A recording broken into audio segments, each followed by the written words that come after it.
Luis Enrique va quitter le Paris Saint-Germain pour accepter une offre du Real Madrid cet été. Alors cette rumeur nous vient évidemment d'Espagne, ça fait plusieurs jours qu'elle est sortie, elle fait que revenir en boucle, mais il y a une vraie raison à ça. Si vous suivez un peu ce qui se passe chez les supporters du Real Madrid sur les réseaux sociaux, ils sont énormément à critiquer ce que fait le club, c'est-à-dire donner beaucoup trop de pouvoir aux joueurs, mais surtout la mentalité de ces joueurs en question. En gros, ce seraient des joueurs pourris gâtés, qui ne feraient plus d'efforts sur le terrain, qui se sentiraient beaucoup trop stars pour écouter leur entraîneur et faire ce que demande sur le terrain de jouer un match de très haut niveau au niveau des efforts. Ils estiment qu'ils sont à un tel niveau de starification qu'ils n'ont plus à courir les uns pour les autres. Et tout ce que je viens de dire là, ça vous rappelle pas une équipe il y a quelques années? Eh oui, le Paris Saint-Germain d'avant Luis Enrique. Une équipe qui a été extrêmement critiquée pour le peu d'efforts qu'elle faisait sur le terrain, avec énormément d'ego et des stars qui se prenaient vraiment pas pour de la merde. Et là vous vous demandez, mais où est le rapport entre Luis Enrique et le Real Madrid? Eh ben lors de son année 1, Luis Enrique avait sorti ça sur Kylian Mbappé. I am not very happy with Kylian today. Je suis pas vraiment content de Kylian aujourd'hui.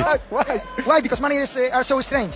I think Kylian about goals. I don't have to say. Sur les buts, il y a rien à dire. But I think he can help the team match in a different way. Bon, la séquence est en anglais, mais rappelez-vous, c'était quand il avait inscrit un triplé contre Reims. Luis Enrique avait alors dit devant la presse qu'il n'était pas content de son joueur, parce qu'il n'avait pas suivi les consignes que Luis Enrique lui avait demandé. Les journalistes français présents essayaient de détendre l'entraîneur espagnol, rappelant quand même que son joueur avait inscrit un triplé, étant le seul buteur du match. Luis Enrique avait alors répondu par une phrase qui est devenue encore plus culte depuis que son documentaire est sorti. Oui, il a mis un triplé, oui, c'est une star, ça ne fait aucun doute, mais à moi, ça ne me suffit pas. Tirade qu'il ressortira à Kylian Mbappé dans son documentaire avec la fameuse phrase « C'est catastrophique ». Lorsque l'entraîneur espagnol essaiera d'expliquer à Kylian Mbappé que son manque d'implication collective était un problème pour son équipe, parce qu'en ne se replaçant pas et en comptant uniquement sur le fait de ne jouer qu'offensivement avec son équipe, eh bien il créait un déséquilibre dont les adversaires en profitaient. Et bien avec le nouveau match qu'a fait le Real Madrid hier soir, s'inclinant 3-2 et étant éliminé de la Coupe d'Espagne par le 17e de Ligue 2 espagnol, eh ben cette rumeur autour de Luis Enrique revient en boucle parce que les supporters du Real Madrid, les vrais, pas ceux qui sont supporters de Kylian Mbappé, veulent absolument que Luis Enrique devienne le nouvel entraîneur du Real, parce que cette philosophie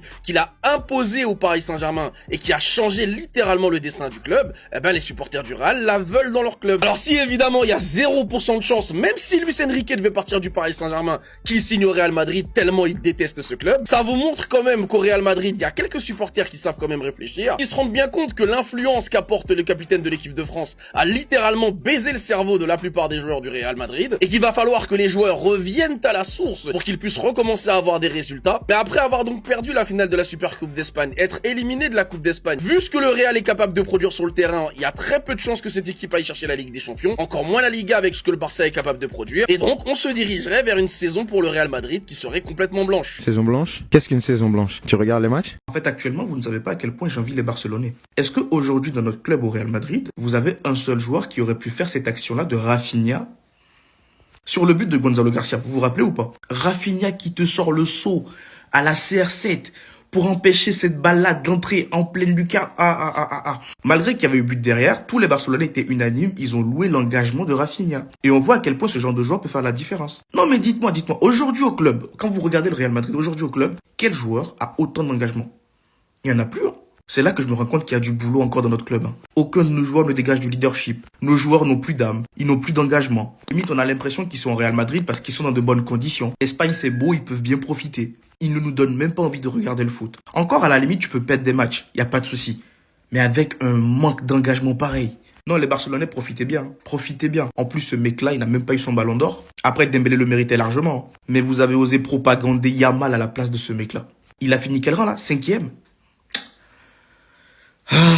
Le Real Madrid, on a du taf, on a du boulot. Et si on ne s'y prend pas vite, Manchester United, avec tout le respect, ils viendront toquer à notre pote. Moi, je vous le dis. Bref, dites-moi ce que vous en pensez dans les commentaires. Et surtout pour ne rien louper, c'est ce qui vous reste à... Les journaux catalans se moquent et chantent totalement le Real Madrid par rapport à l'élimination hier soir en Coupe du Roi. Donc par exemple, un ridicule élimination en gros par rapport à la Une Journal Sport. Ou le journal Mundo Deportivo, un journal aussi spécialisé bien sûr sur le Barça, ils ont fait leur une sur le Real Madrid, en gros, éliminé par rapport bien sûr à cette Coupe du Roi. Concernant le Barça, c'est ce soir bien sûr que le Barça va remettre son titre en jeu. Donc ça sera un 8e de finale contre le Racing Santander, attention, équipe piège bien sûr. Donc voici le groupe retenu par Hansi Flick. Donc là les gars, ça sera pas comme un peu le Real Madrid où Arbeloa a beaucoup fait tourner. Là il prendra tous les meilleurs joueurs bien sûr, de regarder Lewandowski, Lamine Yamal, Rafinha, Rashford, Pedri. En gros tout le monde est là bien sûr pour cette rencontre. Et Hansi Flick le sait les gars que c'est un match vraiment piège. Et Flick ne fera pas tourner l'ensemble de son 11 de départ face au Racing ce soir. L'entraîneur se montre très prudent bien sûr avant cette rencontre. Le Racing fait partie des meilleures équipes de 2e division et a déjà éliminé par exemple Villarreal comme 3e de Liga lors du tour précédent de Coupe du Roi. Et on finit aujourd'hui juste avec ce joueur tellement sous-coté, c'est Eric Garcia. Donc Eric Garcia, c'est simple, cette saison, il a joué les 28 matchs. Le Barça a joué 28 matchs depuis août, 28 matchs officiels. Il a joué les 28 matchs et il en a commencé quand même 27 en tant que titulaire sur 28 matchs. C'est le joueur qui a le plus joué sous Hansi Flick cette saison. J'y crois pas, c'est pas possible, c'est pas vrai. Le PSG l'a fait, même là, sans jouer, sans rien faire, le PSG reste le meilleur club du monde. Paris Saint-Germain a seulement 2 joueurs qui sont partis disputer la CAN. Et bah devinez quoi, ces 2 joueurs-là se rencontrent en finale de la CAN. Si ça c'est pas une dinguerie, je sais pas. L'avantage pour les supporters du Paris Saint-Germain, c'est que peu importe qui gagne la CAN, on sera content. Achraf Hakimi, on sera content. Ibrahim Baye, on sera content. Le Sénégal peut gagner, le Maroc peut gagner. Franchement, on va que savourer, c'est magnifique. Le PSG est encore au sommet du monde. Le PSG est encore au sommet de l'Europe sans rien faire. Ils ne font rien. Là, ils ne font rien. Ils regardent juste. Et ils sont quand même au top. C'est exceptionnel. Le PSG, la séquence que vit le club, c'est dingue. La Ligue des Champions la saison passée. Là, ils ont 2 joueurs qui sont en finale de la CAN. Non, les gars, c'est dingue. C'est dingue. Oui, on aurait quand même aimé gagner contre le Paris FC. C'est sûr que là, bon, voilà, c'est pas très fou sur le plan des résultats, en tout cas récemment. Mais quand même, là, on a 2 joueurs en finale de la CAN. Exceptionnel. Exceptionnel. Dingue. Mais en attendant, allez Paris. Les boss, en fait. Tout simplement les boss.